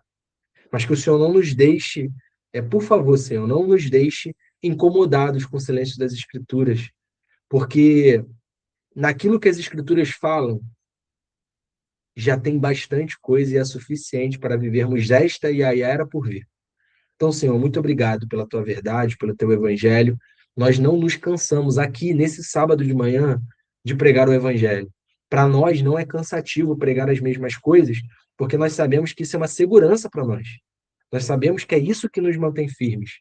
Independentemente, Senhor, se no Antigo Testamento ou no Novo Testamento, a sua verdade é revelada em todos os versículos, em todos os capítulos. E esta verdade tem nome e sobrenome. Cristo Jesus, o nosso Senhor, o nosso Salvador. Então, obrigado, Senhor, por nos levar a Cristo. Obrigado pelo livro do Êxodo. Particularmente, eu sou um ávido apaixonado pelo livro. E obrigado pelos meus irmãos, pela contribuição dos meus irmãos. E por o Senhor também ter os alcançado no Evangelho. É sempre um grande desafio dar o estudo no POP, porque nós já temos aqui uma base que o Senhor construiu ao longo dos anos, e o Senhor tem sido fiel, porque ao longo de 2 anos nós não pregamos outra coisa. E que bons frutos, Senhor. Que bons frutos nós temos visto. Nossa família crescendo, e crescendo, Senhor, não no sentido do que o mundo julga como sucesso, não. É crescendo no conhecimento do Senhor, novos textos, novas abordagens, novas revelações da Tua palavra. Como tem sido gracioso viver esse evangelho com esse grupo de pessoas, Pai. Obrigado, Senhor, pela Tua fidelidade. Senhor, eu te agradeço aqui por cada coração, cada família que está representada aqui. Peço, Senhor, também pelos irmãos que não conseguiram estar, em especial o El e o meu sogro, que o Senhor possa visitá-los nessa manhã também. Afinal de contas, apesar da sua palavra ela ser a principal revelação de quem o Senhor é, sabemos que o Senhor também fala aos nossos corações, nos inclinando a lê-la, a degustá-la. Que o Senhor os visite também nessa manhã nesse sentido. E eu te peço, Senhor, em especial também pela vida da família do Pedro, seus familiares, Pai, que o Senhor possa confortá-los nesse momento de dor. É sempre muito difícil, desafiador, lidarmos com o fim de uma vida. Como é difícil, Senhor, para nós lidar, porque, na verdade, não fomos criados para isso. Mas sabemos que o Senhor está conosco. Não como um Deus soberano, no sentido da palavra pejorativo mesmo, não, distante. Como a Fabi falou, o mais absurdo de uma oração não é o fato de orarmos. Nós poderíamos orar para qualquer divindade. O mais absurdo da oração é que sabemos que o Senhor está nos escutando. E isso é extraordinário, Pai. Quero te pedir, Senhor, que o Senhor esteja com a família do Pedro nesse momento de dor, porque sabemos que o Senhor se importa com a nossa dor. Assim, João 11 vai descrever que o Senhor chorou naquele momento de dor que existia na morte do amigo Lázaro, naquele estado. E também, Senhor, eu te peço pela família da Fabi, especificamente pelo paizinho dela, que o Senhor possa trazer tranquilidade, segurança, que o Senhor possa conduzir os passos dessa casa, Senhor, que nós tanto amamos e que o Senhor nos presenteou aqui todas as manhãs de sábado. Oro também, Senhor, em especial pela família do Denísio, pela sua casa, pela sua esposa, pelo nosso amigo Minecraft, que ele continue crescendo em graça. Ontem, particularmente, nós o vimos ler e cantar um hino com a igreja. Como é precioso, Pai, ver uma família conduzindo uma criança a Cristo. Tem sido raro. E que o Senhor continue colocando isso no coração dos irmãos. Nós te agradecemos. No nome santo do Senhor Jesus Cristo. Amém. Amém, meus irmãos? Vamos para a fotinha? Semana que vem, esse daqui é um pouco dos livros que a gente está usando, tá? Caso vocês queiram aí adquirir. Aí aqui eu estou falando tanto para a galera que está aqui, mas também para a galera aí do YouTube que eventualmente vai ver. E semana que vem, Deus desce. Não deixem de participar. Para mim, Êxodo 19 é o capítulo do Êxodo. Amém? Vamos tirar a fotinha? Vamos lá, Laurinha. Aparece aí. Querida. 1, 2, 3 e já. Boa. Dá bom Logo dia. mais, Laurinha. Logo mais vou trazer um amiguinho para tu aqui, Laurinha. Fica tranquilo. Bom dia. Bom dia, Bom dia, meus pessoal. irmãos. Paz de Cristo. Bom final de semana. Tchau, tchau. Vai querer dar bom dia quando todo mundo sair. Aí, Adinda. Bom dia. Ela é boa de dormir? É? Tá mudo. Dormiu com a minha Dinda. Dormiu com a Dinda. Não quer papo? Pouco papo? É. Bom dia! Fala, bom dia, tudo bem? Tudo bem, fala, tudo bem? Quer digitar. Ah, claro. Tchau. Tchau. Tchau. Tchau. Não. Tchau.